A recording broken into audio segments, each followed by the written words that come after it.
I won't be surprised if a lot of people from my generation remember an artwork created by a guy called Damien Hirst. He cut a shark in half and he put the two halves into glass tanks.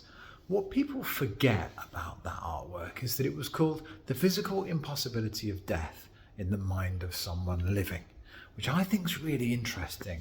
And I guess at the time I first saw that artwork, and I did go and see it in person, I didn't entirely understand the linkage between the shark and the concept, and maybe I still don't. But what I do understand now, having lost my dad recently, is that even though I know he's gone, and even though I spoke at his funeral, and even though I've grieved his loss, I still, every now and again, find myself thinking, I really must catch up with Dad and let him know what's going on. It's been ages since I've spoken to him. Before my true conscious mind kicks in and says, no, you can't do that because he's gone. And sadly, he's not coming back.